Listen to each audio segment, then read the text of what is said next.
civil rights, human rights.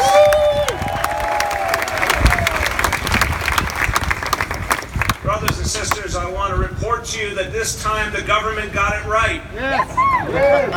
Something very good is happening today here in New York City. And I want to say on behalf of 8.5 million New Yorkers, thank you, President Obama.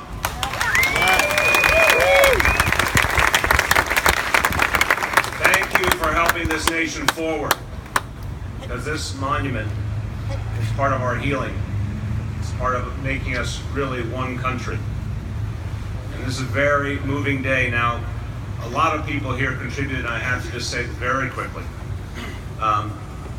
Behind her shy and retiring exterior, if you look carefully over the last 8 years, a lot of times when something progressive happened or something that improved human and civil rights in America around the globe, Valerie Jarrett had something to do with it. So thank you, Valerie.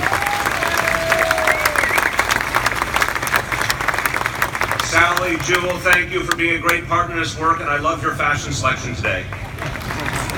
Thank you, Jonathan Jarvis, Director of the National Park Service, our partners. Thank you to Christy Goldfuss from the White House, everyone who's been a part of making today possible. I hope that you felt, as I did, that listening to Tommy Lanigan Schmidt was an amazing moment of hearing from someone who is at the front line of social change. Tommy, that was a beautiful, beautiful invocation of what that time meant and what that struggle was about, and we thank you for standing up so strongly.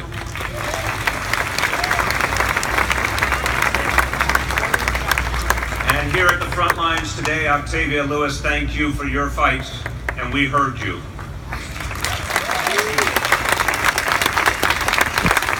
Our U.S. Senator Kirsten Gillibrand, thank you for leading the way to this wonderful legislation. And a trailblazer in her own right, Senator Tammy Baldwin, we honor you.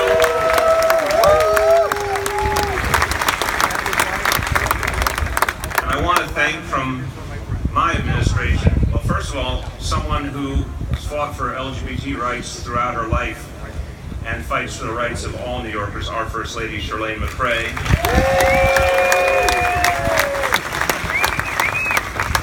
Someone who kept all New Yorkers safe yesterday during that extraordinary parade. Thank you, Commissioner Bill Bratton, and thank you to the NYPD.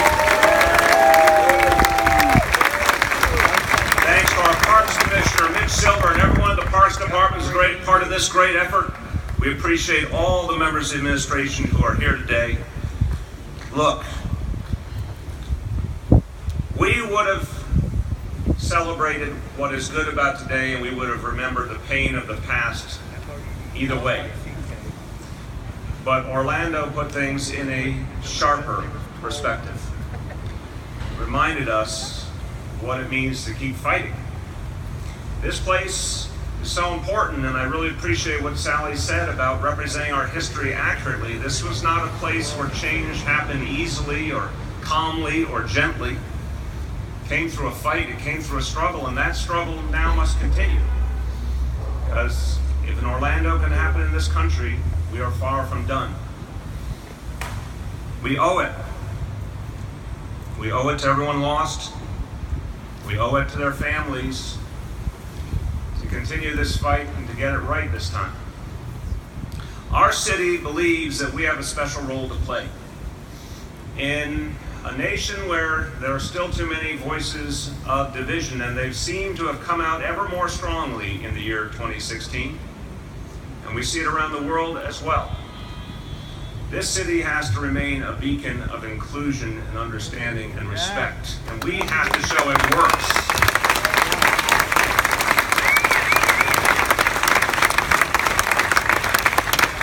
And brothers and sisters, it worked yesterday. The loudest, proudest, biggest pride parade we have ever had in the history of this city.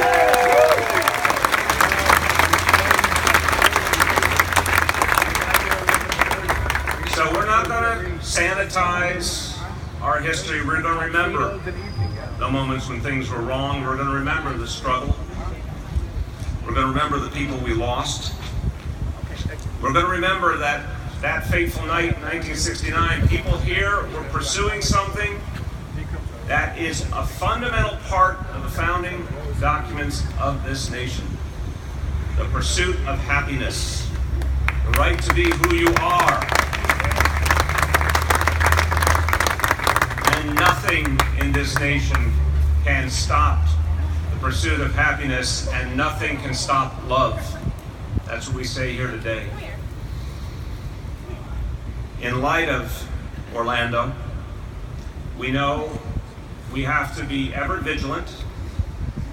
And I want to say that after Orlando, the NYPD quickly deployed in front of Stonewall and so many other key locations in the LGBT community to show that this community will be embraced and this community will be protected.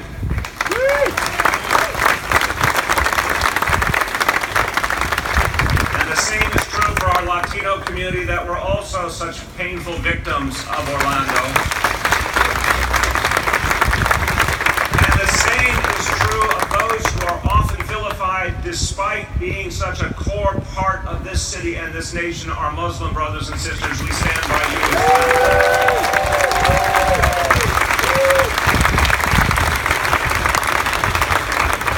So this is a piece of progress. The fact that we had a St. Patrick's parade this year that included everyone was a piece of progress. The fact that in this city, by the laws of this city, every New Yorker can use the bathroom that fits their identity is a piece of that progress.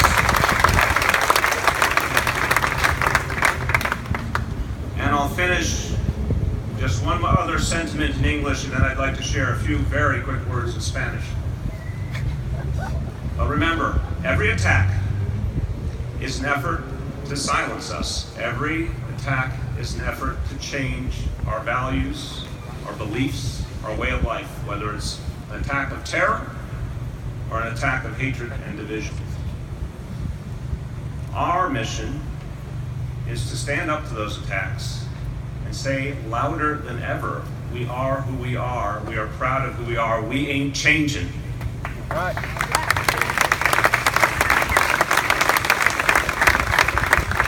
Después del trágico ataque en Orlando, no hay mejor momento para reconocer a Stonewall como el primer sitio histórico nacional LGBT en los Estados Unidos.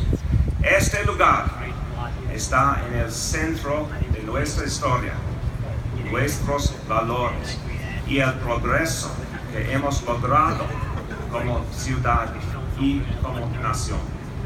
En Nueva York aceptamos plenamente a todos los neoyorquinos de cada comunidad, sin importar de dónde viven o la persona a quien aman. We stand together, brothers and sisters. And now it is my honor to invite three leaders of this community who have been at the core of the effort to bring us to this day. State Senator Brad Hoylman, Assembly Member Deborah Glick, and Council Member Corey Johnson.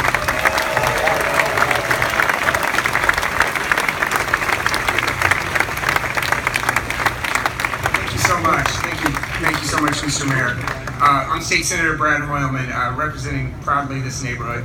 First, I just got to say, the park rangers look amazing. Now, there wasn't a National Park Ranger in the Village People, but there should have been. And now there will be. Thank you, Val.